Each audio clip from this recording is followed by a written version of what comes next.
كل متابعينا على راديو أتوبيس 6، أهلا بيكو. وإحنا النهاردة في محطة برنامج حكيم زمانه.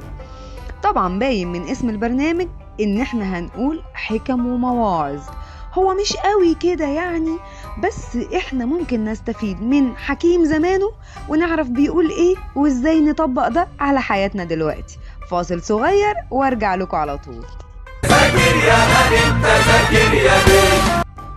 كل متابعينا على راديو أتوبيس 6، أنا مي علام وده برنامج حكيم زمانه. النهاردة الحكيم هيتكلم معانا عن الحب. طبعا الحب ده أصله مشكلة كبيرة قوي. كل الحكماء والفلاسفة والكتاب كانوا بيوصفوا في الحب وصف عظيم جدا، بس احنا اخترنا يعني مقولتين كده هنتكلم فيهم النهاردة عن فكرة الحب. المقولة الأولى حكيم زمانه بيقول: تستحق لمرة واحدة أن يحاول أحدهم من أجلك بلا تردد أو حيرة، أن يبذل كل ما في وسعه لكي يحصل عليه ويستند إلى كتفك في النهاية. ما شاء الله الحكيم هنا كان رومانسي قوي. فكرة إنه حد بيحاول عشانك أو بيحاول عشان تبقى جنبه دي حاجة ما هياش سهلة بالمرة.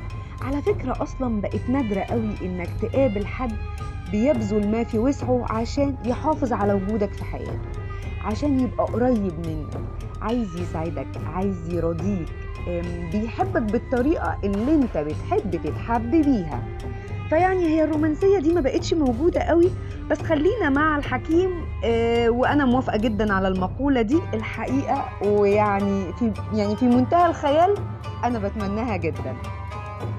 حكيم تاني بيقول إنه من سحر الحب أن ترى وجه من تحب هو الوجه الذي تضحك به الدنيا وتعبس أيضا. يعني ضحكة الحبايب بتنور لنا الدنيا، ويا حرام لما يبقوا مكشرين البيبان بتقفل.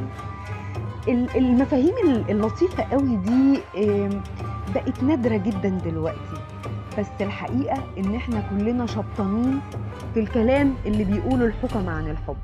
احنا كلنا محتاجين حالة من الحب تكون حالة حب حقيقية، حالة حب بجد، يعني تبقى مستمتع وانت بتحب، تبقى لاقي نفسك مع الشخص اللي انت مرتبط بيه، ويفرق معاه زعلك وضحكك، يفرق معاه وجودك وغيابك، يحس قد ايه انه مرتبط بيك وانه وجودك بينور له الدنيا.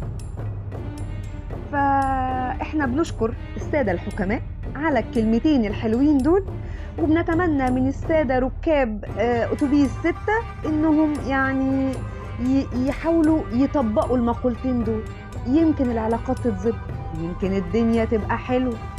وبتمنى لكم طبعا إنكم تلاقوا الشخص اللي يحبكم بالطريقة اللطيفة الرومانسية قوي دي، ولو إني يعني بشك بس أتمنى أشوفكم المرة الجاية وحلقة جديدة من حكيم زمانه. مي علام. ذاكر يا انت ذاكر يا بيه.